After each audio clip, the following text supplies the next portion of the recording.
Jeremy Greer. And I'm Gary Butterfield. And this is Days of Future Cast, the podcast where we pit the Avengers versus the X-Men and ask them who can eat the most of the Colossus's liver or kidneys or whatever what they said was inedible. Yeah. Who can eat the human buffet that is Wolverine? Absolutely. We're back with Avengers versus X-Men. We're dealing with Wolverine and the X-Men number 11 this week or on this episode. Mm-hmm. I like this issue a lot, mostly for the Iceman content. I don't think we get enough Iceman in our lives. For an X-Men podcast, we have not experienced a lot of Iceman. I don't think that the X-Men have ever quite done Iceman justice, you know? Yeah. They've done a lot of stuff with him, came out, I think he got married at one point. He always feels like an afterthought for like one of the original X-Men. Mm-hmm. You know? It's a bummer because he's great. He is. He's really good. And the Wolverine and the X-Men, because I've read most of the issues leading up to this, he's kind of like the money guy. So he just complains to Wolverine a lot about, we don't have enough money to run the school. And Wolverine's like, okay, well, I'm going to steal Quentin Quire and we're going to go to the gambling planet. They go gamble. Yeah. To get money, which is really weird. It's such a weird little detail because I remember in the 90s, it felt like every other issue of Uncanny X-Men, Iceman would retire to become an accountant. Yeah. It just happened constantly. Like, hey, kids, you know, Fabian Nicieza and Scott Lobdell were just like, we really want to explore Iceman's accountant roots. Yeah. Iceman, CPA. Yep. The C stands for Celsius. So this is great. The cover is great. We got Iceman, like 1,000 Icemans, which, you know, him just like multiple man's got to feel bad about this. Fighting Red Hulk, who's still an absolute shit. Yes. And this issue is half that fight, which is real fun, and then half inner monologue from Wolverine that feels like Jason Aaron understands Wolverine more than the rest of these people do. Mm-hmm. You know, who wrote Schism, which is not a comic I love or anything, but still has Wolverine liking kids. And then Bendis coming along for the beginning of this one being like, we have to kill that kid. This is where he finally reconsiders his kid killing ways. And it's weird because in Avengers versus X-Men, we see Wolverine and Hope kind of team up. They go steal a rocket from AIM, and then they go to the moon. There is no mention that they ran into an interdimensional death squad along the way in Avengers versus X, or in the mainline book. But in this book, they definitely do. They spend some the time. Death Commandos show up, which is really weird. Everyone's fitting their pet like side of the Marvel universe into this Shi'ar or into this Phoenix storyline. Like, gotta have Iron Fist, gotta have Kree, gotta have the Shi'ar. Like, everything gets a little bit of time, you know. And I think you could do that, but I don't think that this does it great. Yeah, and again, we acknowledge that it's our own fault because we went into this going, we want to see a bunch of weird characters and read a bunch of weird books that we've never read before, and then like get halfway through it like, not like this. What have we done? What have we committed to this? We fucked around and we fought out. Me sowing. Hell yeah, this rules. Me reaping. Oh no, what the fuck? Oh no. Like, so let's get into it. Here. So we're going to start out with... issue has the unfortunate name of Got Hope. Like the Got Milk ad. I hate it. Very weird. Very bad. Why they do that. Like, come on, man. We're going to start out with Kid Gladiator and his bodyguard, whose name I do not remember. She has kind of drugged him, knocked him out to get him on the spaceship so that she could get him back to the Shi'ar. So because they don't have, the Shi'ar really doesn't have a horse in the race of Avengers versus X-Men. Her job is to protect the kid, so she's just getting him out of the way. And if you read the book, like ever since he got put in this school, he's kind of hated it and hated everybody around him. This is the point where he starts kind of turning around and like, oh man, you mean I'm not going to be able to, you know, I'm not going to have to hang out with Quentin Quire or beat up that Brood person and all that stuff. And then realizes like, oh wait, no, I'm running away from a fight, hits the eject button and then goes down to earth. And we'll check in back with him much later in the book. Yeah. It is unclear whether he is actually wants to do the fight or if he just actually has some affection for Earth and he's using it as an excuse. Yes. You know, but he's going to go back for the fight, which is very Gladiator. And thus very Kid Gladiator. We get this little flash over to the various fights that I guess we'll see in Avengers vs. X-Men versus. Yep. You know, eventually, not now, you know, the Savage Land, we got our crew This is not even really barely worth summarizing this. It's just flashing over. Yeah, it's our standard 5 places cool. that we've been talking about for a while now. I think the only place that we haven't really visited in detail is Wakanda. So we'll probably take care of that, in our next Versus book. But then we get to Wundagore Mountain, where Iceman and Red Hulk are going to fight. Also around are Angel, Doctor Strange, Hawkeye, and Psylocke, and I think Rachel Storm. No, Rachel's not in that fight. It's Rachel just, Summers. Yeah. She's in Wakanda. She's in Wakanda. She's talking to people through TK. Yeah. She is the phone system for the X-Men, and it's in this specific circumstance. And then we get to the meat of the book, which is Wolverine having a dream of killing Jean Grey as the Dark Phoenix, or failing to kill. And then he wakes up, and of course he's in the airship with Hope. And we saw some of this already. This is them on the way to the AIM base to steal the ship, but they're just basically talking about like what Wolverine is going to do if she goes bad. And we get a lot of running dialogue of, I'm the only one that can kill her. Should I kill kids? That seems bad. I run a school. Definitely shouldn't. How am I going to face the kids if I start killing kids? All that kind of stuff. A lot of 101 level stuff you'd think that Wolverine would have thought of before this point. Yeah, absolutely. Before he brought the Avengers to go kidnap Hope and kill any X-Men that got in his way. You would, real silly. And it's all stuff we've seen before. So Wolverine is saying like, you think you can handle the Phoenix. Jean thought that too. And it like toyed with her for years. Rachel lost her whole family. And she's like, no, like I'm not those people. I've been dealing with this, preparing for this my whole life. Like I'm not going to back down. So that they head off towards this thing. They get shot down, which again, that we didn't see this. This was the last issue of Wolverine and the Avengers. We saw this, the Death Commandos showing up. One thing that I think Jason Aaron and Rick Remender both do really well is come up with new crews of inventive villains. Yes. Mm-hmm. So I like these guys quite a bit. Their leader is this guy named the War Skrull. Who, as far as I can tell, is a regular Skrull. And he's just saying, hey, give up the Phoenix, and nobody else will die. And, I love this team shot because, like, I don't think any of these people are actually named. And if they are, like, forgive me. But, we have a flying dude with the face of an eagle and just a body of a buff dude is strapped in leather who, like, is that just Hawk Guy? Like, is that what that dude's name? You know what I'm saying? It's very Hawk Guy. But faces of birds, bodies of men. It's just so dumb. And then there's a dude that just looks like he's made out of insects. Like, is that the thing? That's Colony. Yeah, he gets a name later. That guy's made out of beetles and he fucking owns. Oof. That's disgusting. That's a big Rick Remender thing too. Like lots of crawling chaoses and shit. I'm way into that guy. That guy's very spooky. And there's also a rock fella and then a bigger bug. Yeah, and just like a woman bug person, which I think is very hilarious. A ladybug who talks about laying eggs and genitals a little bit later. Good. So they'd taken down the ship. Hope grabbed Wolverine's powers and his claws so she can survive. Yeah. And it's time for a fight. And we can kill these dudes indiscriminately because nobody knows who they are and it does not matter. And they're not, he's like, they're not going to hold back. Yeah. Like these guys, fight them. Don't hold back. We cut back to the Red Hulk Iceman fight where Iceman has cloned himself a bunch and is doing fun shit. Saying Iceman smash. I did not realize that Red Hulk got warm. Yeah. He's like, the madder Red Hulk gets, the hotter he burns. It's really weird. It's very weird. Yeah, God, Red Hulk sucks. Red Hulk's so bad, dude. He's so horrible. Much Red Hulk sucks.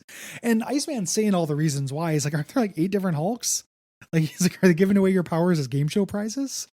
And then he does something fucking badass. He's like, last time I checked, there's just one Iceman. And he turns into an ice giant. I love this. And smashes him. It's so cool. Why doesn't Iceman do that stuff all the time? I don't know, Iceman.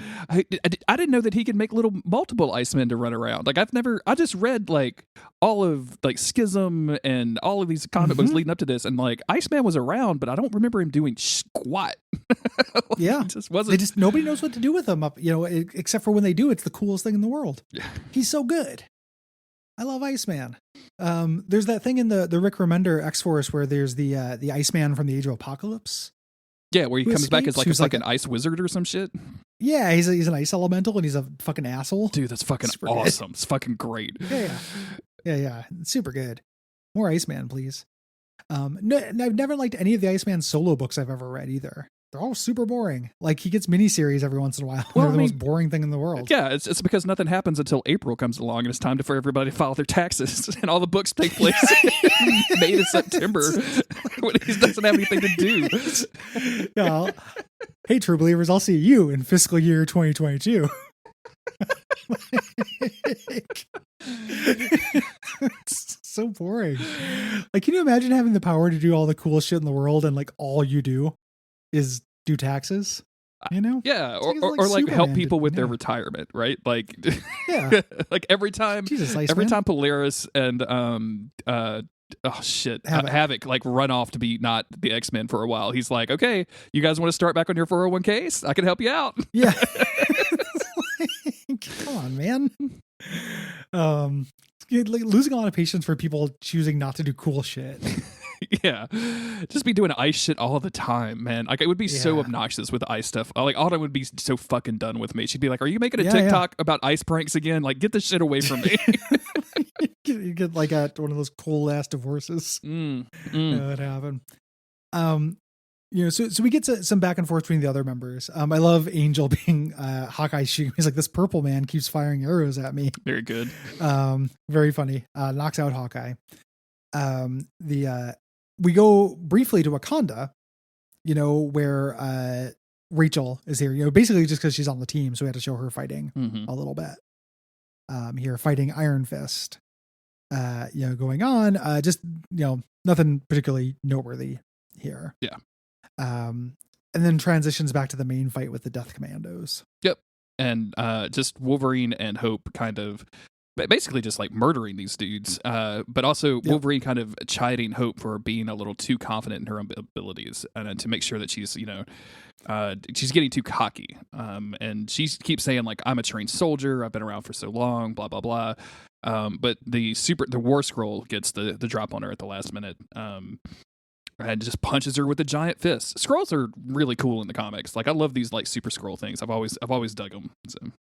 Yeah, it's unfortunate that the scrolls in the movies have been relatively lame so far. I think that I'm very curious as to how they're going to do Kamala Khan. Yeah, because stretchy powers and shape powers look dumb in movement. Like they work in comics just fine. I think in movement they look stupid as hell. Did you see everybody losing their minds over the leaked footage of that New Warrior show that was canceled? Oh no. Yeah. So do you remember anything? Because they announced this back in like 2018 that they were going to do a New Warrior show featuring like Squirrel Girl, and I didn't know this at the time because I didn't have no idea who she was. But the AT&T woman that does all the AT&T ads was Squirrel Girl, and they have like some pictures of her in the uniform and everything, and she's just got like a giant squirrel tail. Which is definitely someone's fetish. And it just like I have no idea how it would look like as a finished produced show, but just seeing the stills, I was like, not for me. It doesn't look good. Yeah, I gotta look that up. That's fascinating to me. New Warriors. I did not know there were enough fans out there to justify that. Yeah, I guess the I creator, know what fans they have are really intense, but. I guess the creator leaked a bunch of the stuff himself and because he was saying that it got canceled because it was LGBTQ friendly. So who knows? Gotcha. Who knows? Yeah.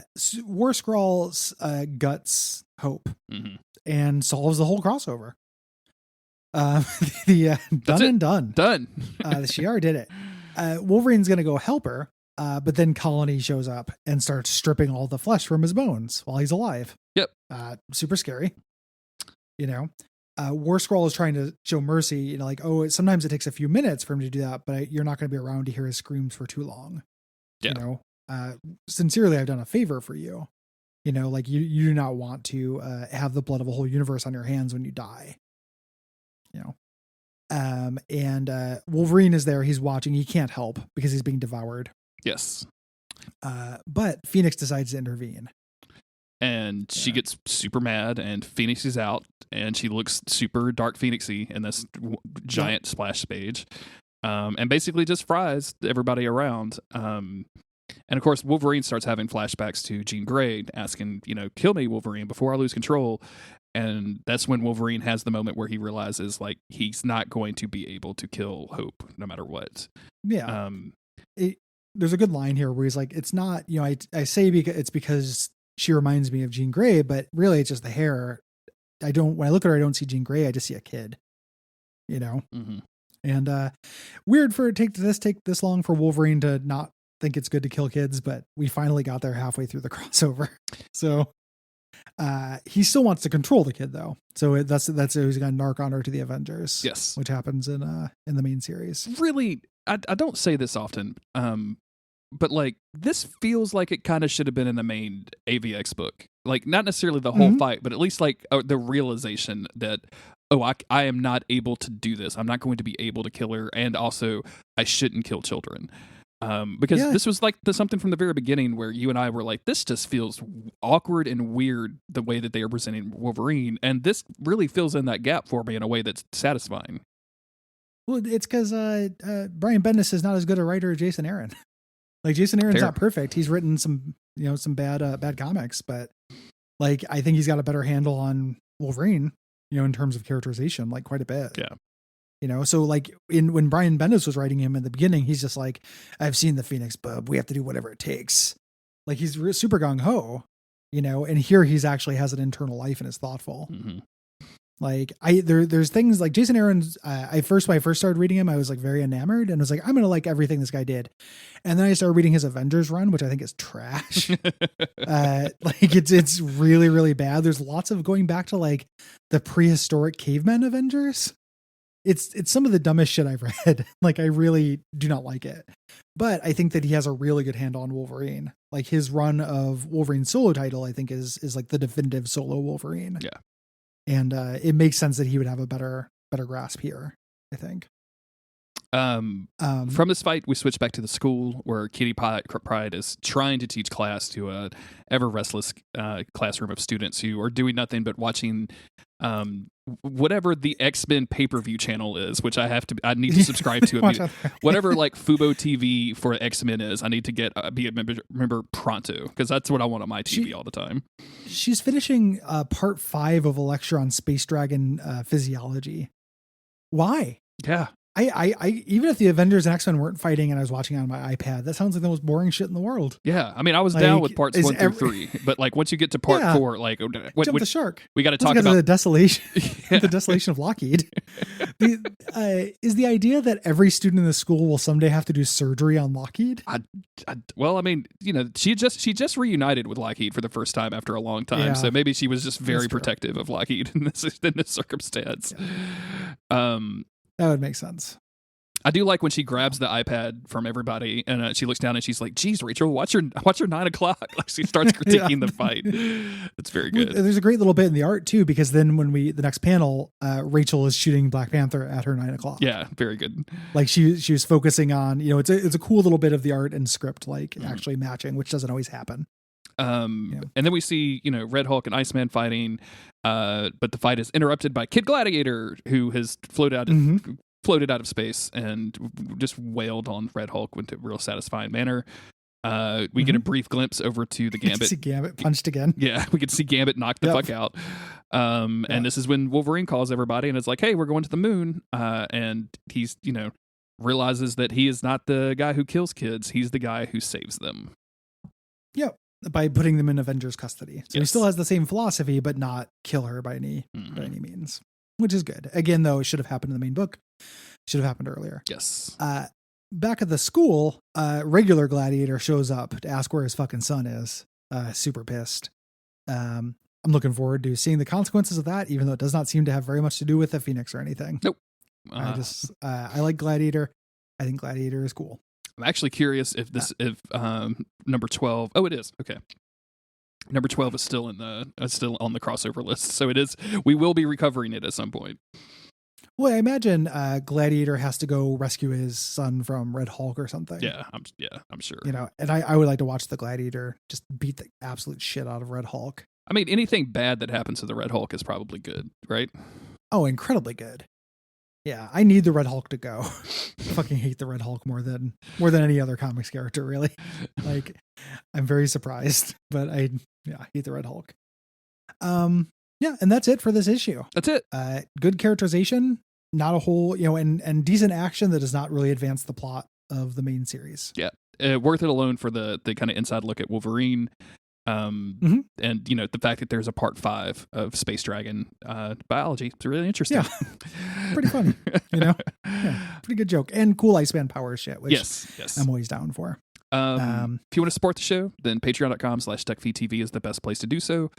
There's multiple tiers that you can unlock over there that allows you to get access to the Slack channel. You can get episodes of this podcast early and all of the podcasts on the network early. You can dictate stuff for Gary and Cole to play. You can get them to answer your own very personal questions. Do all of that stuff. Leave ratings and reviews on various podcasting services. Tell your friends. And then most importantly, come back for the next episode, which will be about the Secret Avengers, so that you can listen to me and Gary be continually confused about 2 of these books in this series. We have a theory about how it's supposed to work. So, the read order did not help. Bye, everybody. Bye.